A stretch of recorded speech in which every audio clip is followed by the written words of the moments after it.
The photograph is unremarkable at first glance. It shows an attic room, captured on a glass plate negative in 1901. The room appears empty. Light streams through a single round window, illuminating particles of dust suspended in the air. The corners of the room are cast in deep shadow. The floorboards are bare. There is no furniture visible. Nothing suggests anything unusual about this space. This image was discovered recently in the municipal archives of a small New England town. It had been misfiled for over a century, tucked into a box of unrelated building permits and property deeds. The archival staff had no reason to pay it special attention. The label attached to the glass plate was simple and uninformative. It read, Blackwood Institute, Attic.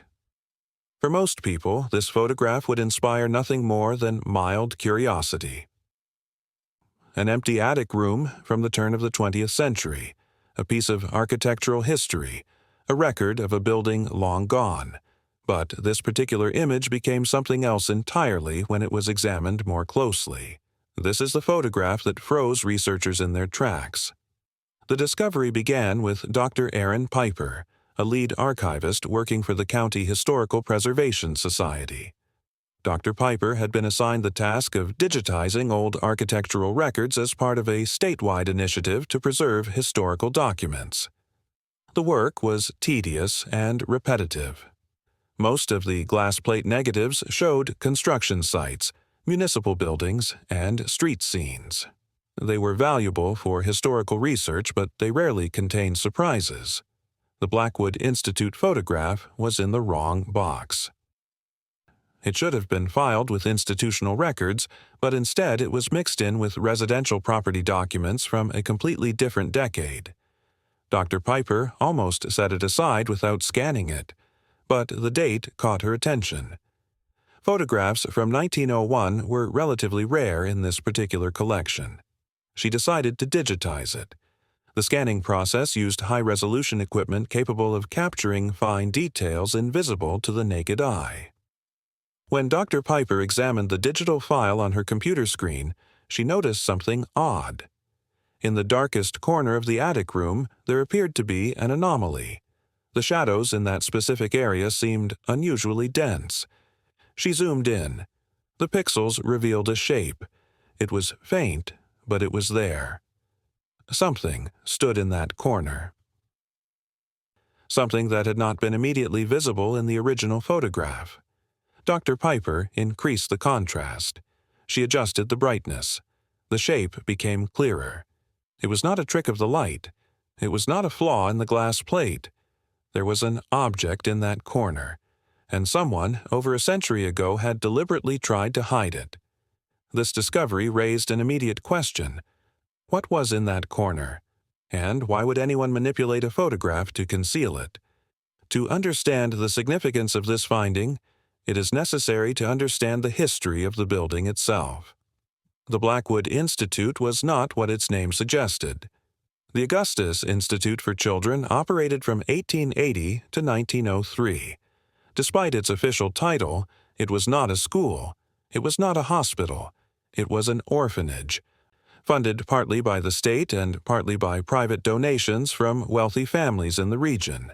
The institution housed children who had lost their parents, children whose families could not afford to keep them, and children who had been removed from their homes by local authorities. The institute was run by a man named Superintendent Silas Croft. Historical records describe Croft as a stern administrator with rigid ideas about child rearing. He believed that discipline was the foundation of moral development. He wrote essays and pamphlets about the importance of obedience, silence, and self-control in children. His methods were considered strict even by the standards of his time. Local lore in the town had always spoken of harsh conditions at the institute. Elderly residents recalled stories passed down from their grandparents. Tales of children who were rarely seen in town, whispers about punishments that went beyond what was considered acceptable. But official records from the institute were scarce. Most of the documentation had been lost when the building burned to the ground in 1904, just 1 year after the orphanage was abruptly shut down. Jenna Niklaus, a local historian who specializes in the social history of the region, has researched the Augustus Institute for years. She explains that rumors of experimental discipline were common in the decades following the closure. People spoke about the attic. They said it was where the worst punishments took place. But without physical evidence or written testimony, these stories remained unverified. The fire that destroyed the building also destroyed any chance of confirming what had happened there. The discovery of the photograph changed that. Dr. Piper knew that the image required expert analysis. She contacted Ben Carter, a specialist in forensic photography who had worked with law enforcement agencies and historical societies to authenticate and analyze old photographs. Carter agreed to examine the digital scan. Carter's analysis was methodical. He isolated the corner of the image where the anomaly appeared. He used software to adjust the contrast and reduce the artificial deepening of the shadows. As the darkness receded, the object became visible. It was a structure, tall and narrow. It appeared to be made of dark wood, though the grain was difficult to distinguish in the low light of the photograph. The structure was roughly the height of a child, perhaps 5 feet tall, but it was unusually narrow, no more than 18 inches wide. Carter noted something else. The photograph had been deliberately altered. The shadows in that corner were not natural. Someone with knowledge of photographic techniques had used chemical processes during the development of the plate to darken that specific area. This was not a mistake. It was not an accident of exposure or lighting. It was intentional manipulation. Someone in 1901 had gone to considerable effort to hide what stood in that corner. The question shifted. It was no longer simply about identifying an object. It was about understanding why that object needed to be hidden. What was so damaging, so incriminating, that it required concealment even in a photograph meant for archival purposes? Dr. Piper returned to the archives. She searched for any documents that referenced Superintendent Silas Croft or the closure of the Augustus Institute in 1903. The municipal records contained almost nothing. A brief note indicated that the facility had ceased operations due to administrative reasons. No details were provided. No explanation was given. But Dr. Piper expanded her search. She contacted the State Medical Registry, an institution that kept records of health inspections and medical personnel licensing from the 19th and early 20th centuries. A clerk there informed her that a small box of sealed documents related to the 1903 closure of the Augustus Institute had been transferred to their archive decades earlier. The documents had never been cataloged or digitized.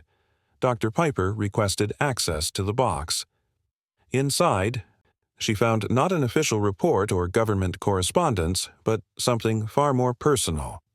It was the private journal of a woman named Nurse Alice Gable, who had worked at the Augustus Institute from 1899 until its closure in 1903.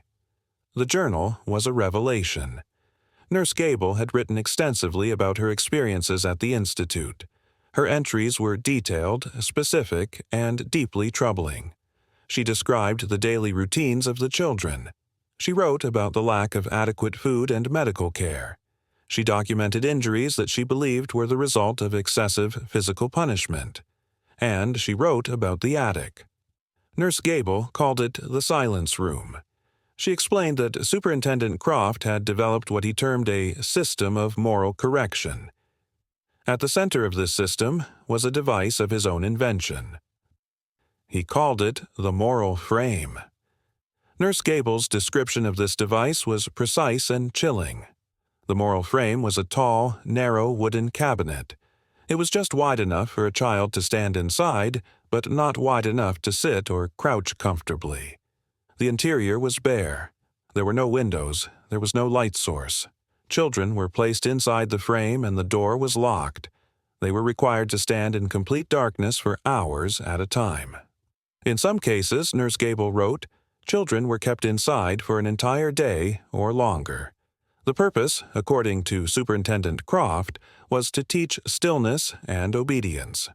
He believed that children who were forced to remain silent and motionless in the dark would learn self-discipline. He argued that this method was more humane than physical beatings because it left no visible marks. Nurse Gable disagreed. She documented cases of children who emerged from the frame disoriented, traumatized, and in some cases physically injured from standing in the same position for too long. The description Nurse Gable provided matched exactly the object revealed in the photograph. The dimensions were identical. The construction was the same. The location in the attic was consistent with her written account. This was not speculation. This was confirmation. The researchers who examined the enhanced photograph were not looking at a ghost. They were not looking at a digital artifact or a trick of the light. They were looking at the first and only photographic evidence of a documented torture device used on children in an American institution at the turn of the 20th century. The photograph, which appeared to show an empty room, was never truly empty. The image was a lie. It was a carefully constructed deception, created by someone at the Augustus Institute to hide the methods used there. Whether that someone was Superintendent Croft himself or another official is unknown. But the intent was clear. The photograph was meant to present the attic as a harmless, unused space. The manipulation of the shadows was designed to ensure that anyone who saw the image would see nothing of concern. But the technology of the time could not hide the truth forever. Modern digital scanning and image enhancement revealed what the original photographer tried to conceal. Jenna Nicklaus, the local historian, conducted additional research following the discovery of Nurse Gable's journal. She found records indicating that the closure of the Augustus Institute in 1903 was not due to lack of funding or administrative reorganization. It was the result of a quiet scandal. Nurse Gable had attempted to alert local authorities about the conditions at the institute. She had written letters to the town council and to state officials. She had described the moral frame and the treatment of the children. Her claims were initially dismissed. Superintendent Croft was a respected figure in the community. He had connections with wealthy donors and influential families. His writings on child discipline were read and discussed by educators and reformers. The idea that he was operating a facility where children were subjected to prolonged confinement and psychological abuse was difficult for officials to accept. But Nurse Gable persisted. She provided detailed testimony. She named specific children and described specific incidents. Eventually, a state inspector was sent to investigate. The inspection was conducted quietly, without public announcement. The findings were never officially published, but within weeks, the Augustus Institute was ordered to close. Superintendent Croft left the area and did not return. The building stood empty for a year before it burned down under circumstances that were never fully explained. The journal of Nurse Alice Gable was sealed and archived. It was not destroyed, but it was not made public either. Officials at the time likely believed that revealing the full extent of what had happened at the Institute would cause panic and damage the reputations of those who had funded or supported it. The silence was intentional. The history was buried. For over a century, that silence held. The photograph remained misfiled and forgotten. The journal remained sealed and unread. The stories told by local residents remained unverified legends. But the photograph, intended as a tool of deception, ultimately became the key to exposing the truth. The image now forms part of the official historical record maintained by the county archives. It is displayed alongside excerpts from Nurse Gable's journal and explanatory materials prepared by Dr. Aaron Piper and other researchers. The exhibit serves as a memorial to the children who were confined in the silence room. It acknowledges their suffering and ensures that their experiences are not forgotten.